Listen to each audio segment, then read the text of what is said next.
Delhi NCR की तमाम बड़ी खबरों के साथ आपके साथ मैं हूं सोनाली ठाकुर। बुलेटिन की शुरुआत करेंगे, उसके पहले नजर सुर्खियों पर।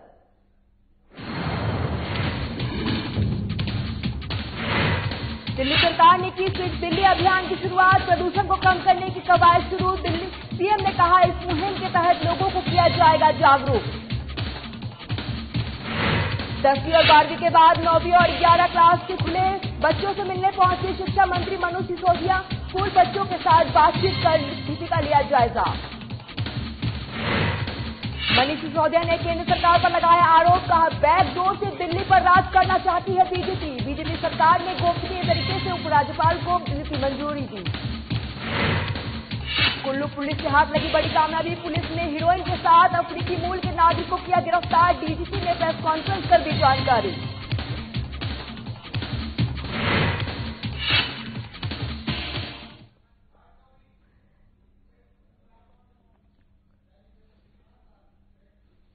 बुलेटिन की शुरुआत करेंगे। दिल्ली सरकार ने दिल्ली वासियों को एक बहुत सारे तोहफे दिए हैं और इलेक्ट्रॉनिक वाहन की शुरुआत की है। इस वाहन के तहत दिल्ली सरकार ने अपील की है कि आप अब इलेक्ट्रॉनिक वाहन को ही खरीदें। सीएम केजरीवाल ने कहा कि इस मुहिम के तहत लोगों को इलेक्ट्रॉनिक वाहन के उपयोग के फायदे और स्वच्छ प्रदूषण में अपना योगदान के लिए जागरूक किया जाएगा। केजरीवाल ने कहा, इस मुहिम के तहत लोगों को जागरूक किया जाएगा। साथ ही दिल्ली में स्वच्छ प्रदूषण में आपको सहयोग में आप भी जागरूक फैलाइए और लोगों से इलेक्ट्रॉनिक वाहन खरीदने की अपील करिए। केजरीवाल ने सभी से अपील करता हूं कि कहा कि अभियान में बढ़ चढ़कर हिस्सा लें और इसके बारे में जनता के बीच जागरूक फैलाएं। आपको बता दें कि दिल्ली सरकार ने इलेक्ट्रॉनिक वाहन को बढ़ावा देने के लिए तय किया कि अगले 6 महीने बाद ही वाहन हायर की जाएगी। वो केवल इलेक्ट्रॉनिक वाहन होंगे। सीएम ने कहा कि आपकी सरकार दिल्ली में अलग अलग जगहों पर 100 चार्जिंग स्टेशन बना रही है। मुख्यमंत्री अरविंद केजरीवाल ने कहा कि दिल्ली में वाहनों से जो प्रदूषण होते हैं, उस प्रदूषण को कम करने के लिए पिछले सरकार ने अगस्त के महीने में इलेक्ट्रॉनिक व्हीकल पॉलिसी का ऐलान किया था और 2024 तक दिल्ली में प्रदूषण को कम करने के लिए लक्ष्य रखा गया। दिल्ली सरकार ने दिल्ली वालों को इलेक्ट्रॉनिक वाहन खरीदने के प्रति प्रोत्साहित करने के लिए गुरुवार को स्विच दिल्ली अभियान की शुरुआत की। सीएम अरविंद केजरीवाल ने कहा कि इस मुहिम के तहत लोगों को इलेक्ट्रॉनिक वाहन के उपयोग, फायदे और स्वच्छ प्रदूषण में आपका योगदान देने के लिए जागरूक किया जाएगा।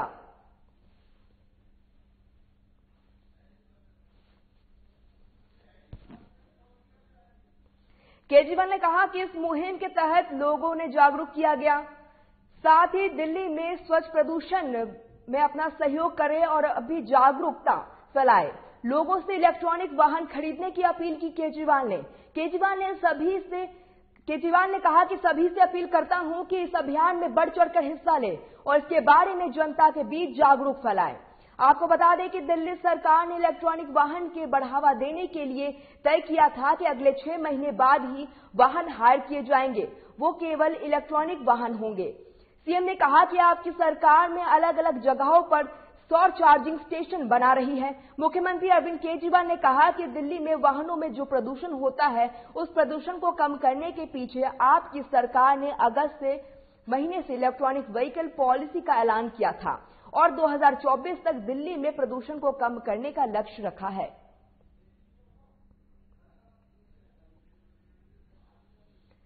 दिल्ली सरकार ने दिल्ली वालों को इलेक्ट्रॉनिक वाहन खरीदने के प्रति प्रोत्साहित करते हुए गुरुवार को स्विच दिल्ली अभियान की शुरुआत की है। सीएम केजरीवाल ने कहा कि इस मुहिम के तहत लोगों को इलेक्ट्रॉनिक वाहन की उपयोगिता, फायदे और स्वास्थ्य प्रदूषण में अपना योगदान देने के लिए जागरूक किया जाएगा। केजरीवाल ने कहा कि इस मुहिम के तहत लोगों को जागरूक किया जाएगा। केजरीवाल ने लोगों से अपील की और कहा कि इस अभियान में बढ़ चढ़कर हिस्सा ले। इसके बारे में जनता के बीच जागरूक फैलाए। आपको बता दें कि दिल्ली ने इलेक्ट्रॉनिक वाहन को बढ़ावा देने के लिए तय किया गया और अगले 6 महीने के बाद भी वाहन को हायर किया जाएगा।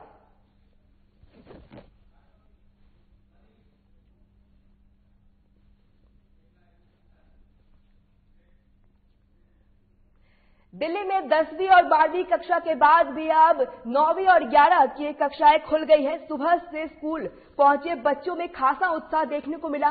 जब स्कूल खुलने के बाद दिल्ली के शिक्षा मंत्री मनीष सिसोदिया ने भी स्कूल का दौरा किया और बच्चों के साथ बातचीत की। 9वीं और 11वीं क्लास के लिए स्कूल के खुलने के बाद दिल्ली के डिप्टी सीएम और शिक्षा मंत्री मनीष सिसोदिया ने खुद स्कूल का दौरा करने निकल पड़े। इस दौरान उन्होंने स्कूल के बच्चों के साथ बातचीत करके स्थिति का जायजा लिया। उन्होंने बच्चों के क्लास वर्क का भी मुआयना किया। आपको बता दें कि कोरोना के कारण लंबे वक्त के बाद अब स्कूल दोबारा खुले तो बच्चों के चेहरे खिल उठे। बच्चों में कोरोना को लेकर भी सतर्कता देखी गई। इस दौरान बच्चे मास्क पहनकर स्कूल पहुंचे थे। 10वीं और 12वीं के बाद दिल्ली सरकार और प्राइवेट स्कूल की 9वीं और 11वीं क्लास खुल गए हैं। सुबह सुबह स्कूल पहुंचे बच्चों में खासा उत्साह देखने को मिला। जब सुबह स्कूल खुलने के बाद दिल्ली के शिक्षा मंत्री मनीष सिसोदिया ने स्कूल का दौरा किया और बच्चों के साथ बातचीत की। 9वीं और 11वीं क्लास के लिए स्कूल के खुलने के बाद दिल्ली के डिप्टी सीएम और शिक्षा मंत्री मनीष सिसोदिया खुद स्कूल का दौरा करने निकल पड़े। इस दौरान उन्होंने स्कूल के बच्चों के साथ बातचीत करके स्थिति का जायजा लिया। उन्होंने बच्चों के क्लास वर्क का मुआयना किया। आपको बता दें कि कोरोना के कारण लंबे वक्त के बाद अब स्कूल दोबारा खुले हैं, जिसके बाद बच्चों के चेहरे पर खुशी देखने को मिली। इस दौरान बच्चों में कोरोना को लेकर सतर्कता भी देखने को मिली। इस दौरान बच्चे मास्क पहनकर स्कूल में पहुंचे थे।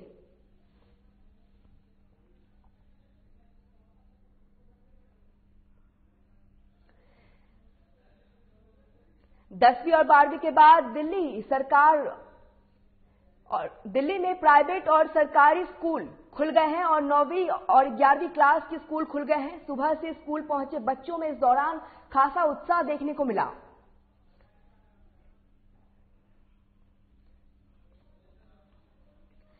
दसवीं और 12वीं के बाद दिल्ली में सरकारी और प्राइवेट स्कूल आज से 9वीं और 11वीं क्लास खुल गए हैं।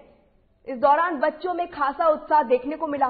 जब सुबह स्कूल खुलने के बाद दिल्ली के शिक्षा मंत्री मनीष सिसोदिया ने भी स्कूल का दौरा किया और बच्चों के साथ बातचीत की।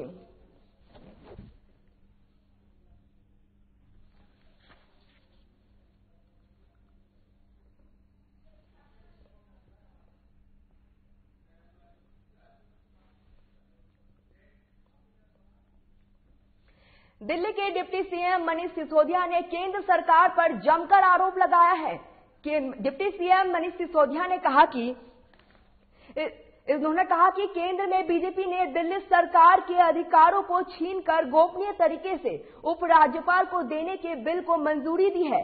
बीजेपी ने संविधान के खिलाफ जाकर पिछले दरवाजे से दिल्ली की जनता पर शासन करना चाह रही है। केंद्र सरकार ने दिल्ली में चुने हुए मुख्यमंत्री और मंत्रियों के अधिकार छीनकर एलजी को देने के लिए जीएनसीटी एक्ट के बदलाव किया है। उप मुख्यमंत्री ने प्रेस कॉन्फ्रेंस में कहा कि केंद्र सरकार की कैबिनेट द्वारा प्रस्तावित यह बिल लोकतंत्र और संविधान की आत्महत्या के खिलाफ है। बीजेपी की केंद्र सरकार उपराज्यपाल की शक्तियां बढ़ाकर दिल्ली के विकास को रोकने की तैयारी में है। संविधान के खिलाफ जाते हुए यह बिल पुलिस, भूमि और पब्लिक ऑर्डर के अलावा उपराज्यपाल को अन्य शक्तियां भी देगी। यह बिल जनता द्वारा चुने गए दिल्ली सरकार की शक्तियां कम कर एलजी को निरंकुश शक्तियां प्रदान करेगी। इन कानूनों में एलजी की शक्तियां बढ़ेगी और दिल्ली में चुनी हुई सरकार के पास दिल्ली की जनता के हितों के लिए फैसले लेने का अधिकार नहीं बचेगा। ये लोकतंत्र और संविधान की आत्मा के खिलाफ है। मनीष सिसोदिया ने केंद्र सरकार पर जमकर आरोप लगाया है। उन्होंने कहा कि केंद्र में बीजेपी सरकार ने दिल्ली सरकार के अधिकार को छीनकर गोपनीय तरीके से उपराज्यपाल को देने के बिल को मंजूरी दी है। बीजेपी ने संविधान के खिलाफ जाकर पिछले दरवाजे से दिल्ली की जनता पर शासन करना चाह रही है। केंद्र सरकार ने दिल्ली के चुने हुए मुख्यमंत्री और मंत्रियों के अधिकार छीनकर एलजी को देने के लिए जीएनसीटी एक्ट के बदलाव किया है। उप मुख्यमंत्री ने प्रेस कॉन्फ्रेंस कर कहा कि केंद्र सरकार की कैबिनेट द्वारा प्रस्तावित यह बिल लोकतंत्र और संविधान की आत्मा के खिलाफ है। बीजेपी ने केंद्र सरकार उपराज्यपाल की शक्तियां बढ़ाकर दिल्ली के विकास को रोकने की तैयारी में है। संविधान के अलावा उपराज्यपाल को अन्य शक्तियां भी देगा। यह बिल द्वारा चुनी गई दिल्ली सरकार की शक्तियां कम कर एलजी को निरंकुश शक्तियां प्रदान करेगा। इस कानून से एलजी की शक्तियां बढ़ेगी और दिल्ली में चुनी हुई सरकार के पास दिल्ली की जनता के हितों के लिए फैसले लेने का अधिकार नहीं बचेगा। यह लोकतंत्र और संविधान की आत्मा के खिलाफ है।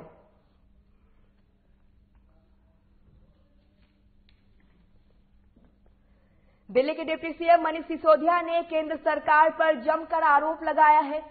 उन्होंने कहा कि केंद्र और बीजेपी सरकार ने दिल्ली सरकार के अधिकारों को छीनकर गोपनीय तरीके से उपराज्यपाल को देने के बिल को मंजूरी दी है। बीजेपी ने संविधान के खिलाफ जाकर पिछले दरवाजे से दिल्ली की जनता पर शासन करना चाह रही है।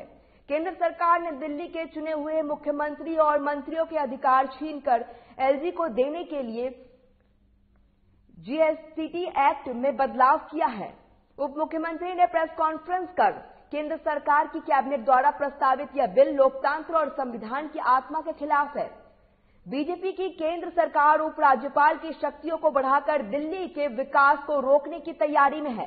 संविधान के खिलाफ जाते हुए यह बिल पुलिस, भूमि और पब्लिक ऑर्डर के अलावा उपराज्यपाल और अन्य शक्ति भी देगा।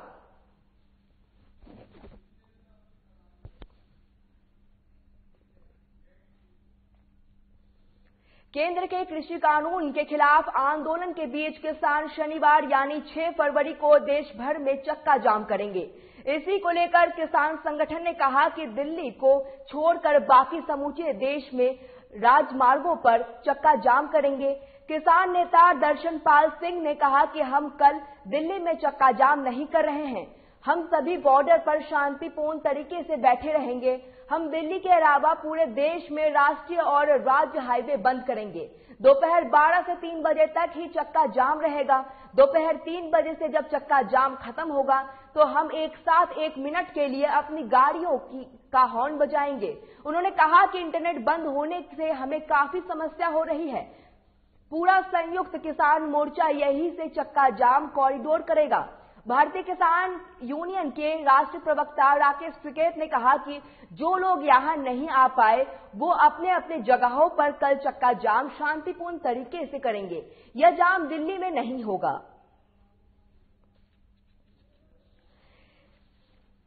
केंद्र के कृषि कानून के खिलाफ आंदोलन के बीच किसान शनिवार यानी 6 फरवरी को देश भर में चक्का जाम करेगी। इसी दौरान राकेश टिकैत ने कहा कि दिल्ली, यूपी और उत्तराखंड में चक्का जाम नहीं होगा। इसी को लेकर किसान संगठन का कहना है कि दिल्ली को छोड़कर बाकी समूचे देश में राजमार्गों पर चक्का जाम रहेगा। किसान नेता दर्शनपाल सिंह ने कहा कि हम कल दिल्ली में चक्का जाम नहीं कर रहे हैं। हम सभी बॉर्डर पर शांतिपूर्ण तरीके से बैठे रहेंगे। हम दिल्ली के अलावा पूरे देश में राष्ट्रीय और राज्य हाईवे बंद करेंगे। दोपहर 12 से 3 बजे तक ही चक्का जाम रहेगा। दोपहर 3 बजे तक चक्का जाम खत्म होगा, तब हम एक साथ 1 मिनट के लिए अपनी गाड़ी का हॉर्न बजाएंगे। उन्होंने कहा कि इंटरनेट बंद होने पे हमें काफी समस्या हो रही है। पूरा संयुक्त किसान मोर्चा यही से चक्का जाम कॉरिडोर करेगा। भारतीय किसान यूनियन के राष्ट्रीय प्रवक्ता राकेश टिकैत ने कहा कि जो लोग यहां नहीं आ पाए वो अपने अपने जगहों पर कल चक्का जाम शांतिपूर्ण तरीके से करेंगे। यह जाम दिल्ली में नहीं होगा। आपको बता दें कि केंद्र के कृषि कानून के खिलाफ आंदोलन के बीच किसान शनिवार यानी 6 फरवरी को देश भर में चक्का जाम करेंगे। यह चक्का जाम दिल्ली में नहीं होगा, इस दौरान किसानों का कहना है। इसे लेकर किसान संगठन ने कहा कि दिल्ली को छोड़कर बाकी समूचे देश में राजमार्गों पर चक्का जाम किया जाएगा। किसान नेता दर्शनपाल सिंह ने कहा कि हम कल दिल्ली में चक्का जाम नहीं कर रहे हैं। सभी बॉर्डरों पर शांतिपूर्ण तरीके से बैठे रहेंगे। हम दिल्ली के अलावा पूरे देश में राष्ट्रीय और राज्य हाईवे बंद करेंगे। दोपहर 12 से 3 बजे तक ही चक्का जाम रहेगा। दोपहर 3 बजे तक चक्का जाम खत्म होगा, तब हम एक साथ 1 मिनट के लिए अपनी गाड़ियों का हॉर्न बजाएंगे। उन्होंने कहा कि इंटरनेट बंद होने से हमें काफी समस्याएं हो रही है। पूरा संयुक्त किसान मोर्चा यहीं से चक्का जाम कॉरिडोर करेगा। भारतीय किसान यूनियन के राष्ट्रीय प्रवक्ता राकेश टिकैत ने कहा कि जो लोग यहां नहीं आ पा रहे हैं वो अपने अपने जगहों पर कल चक्का जाम शांतिपूर्ण तरीके से करेंगे। इस दौरान उन्होंने ये भी कहा कि ये चक्का जाम दिल्ली में नहीं होगा।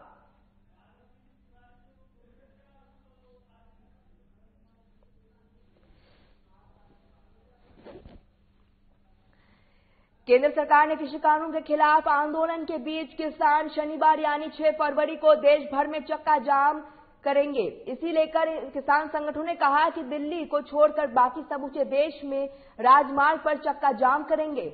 किसान नेता दर्शनपाल सिंह ने कहा कि हम कल दिल्ली में चक्का जाम नहीं कर रहे हैं, हम सभी बॉर्डरों पर शांतिपूर्ण तरीके से बैठे रहेंगे। हम दिल्ली के अलावा पूरे देश के राष्ट्रीय और राज्य हाईवे बंद करेंगे। दोपहर 2 से 3 बजे तक चक्का जाम रहेगा। दोपहर 3 बजे जब चक्का जाम खत्म होगा तब हम 1 मिनट के लिए अपनी गाड़ियों का हॉर्न बजाएंगे। उन्होंने कहा कि इंटरनेट बंद होने से हमें काफी समस्या हो रही है।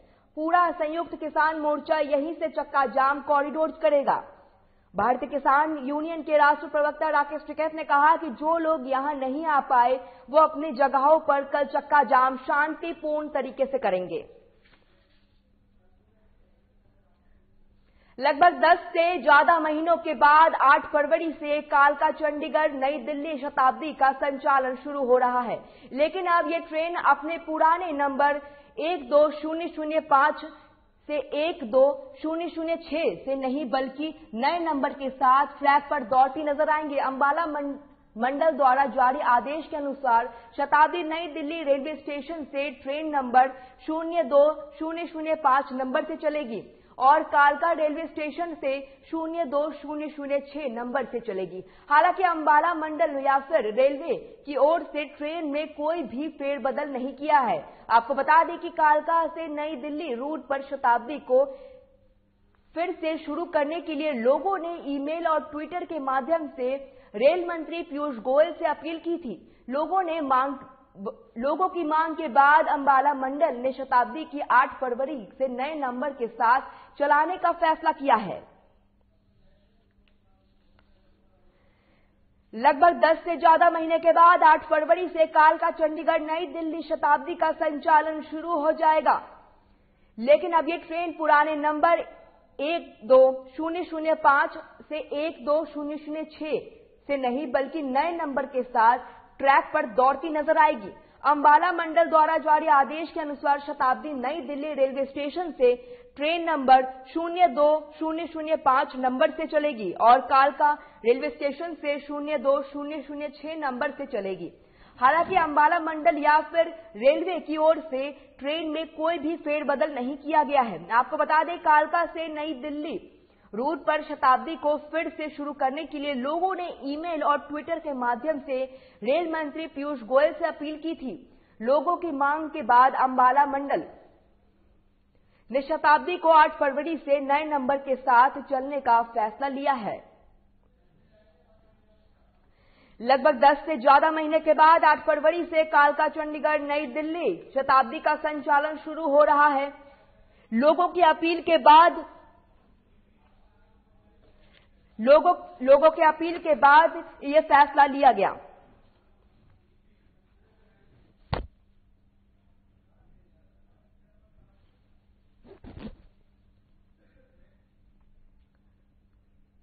कुल्लू पुलिस ने दिल्ली में 6.2 किलो हीरोइन समेत अफ्रीकी एक तस्कर को गिरफ्तार किया है। जांच के सामने आया कि हीरोइन दिल्ली से लाई गई है।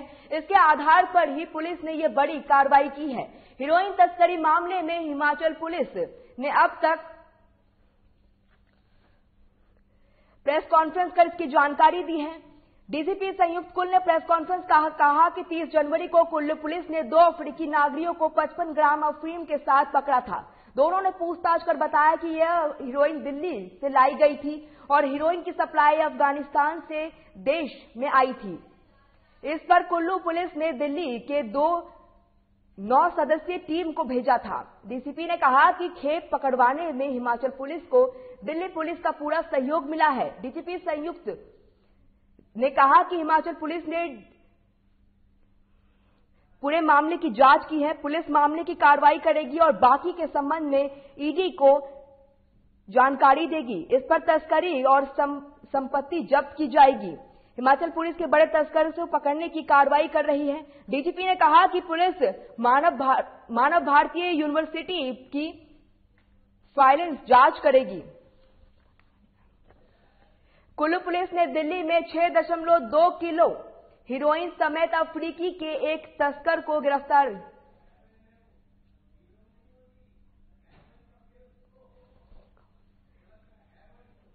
दिल्ली पुलिस ने हेरोइन समेत अफ्रीकी के एक तस्कर को गिरफ्तार किया। जांच में सामने आया कि हेरोइन दिल्ली से लाई गई थी।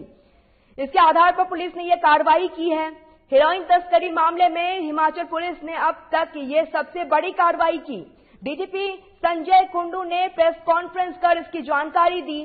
30 जनवरी को कुल्लू पुलिस ने 2 अफ्रीकी नागरिकों को 55 ग्राम अफीम के साथ पकड़ा है। दोनों ने पूछताछ में बताया कि यह हेरोइन दिल्ली से लाई गई थी और हेरोइन की सप्लाई अफगानिस्तान से देश में आई थी।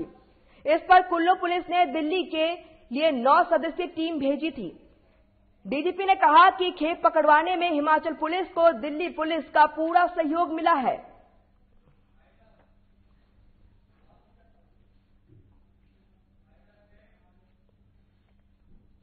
फिलहाल इस बुलेटिन में इतना ही। तमाम खबरों के लिए देखते रहिए साधना प्लस। नमस्कार।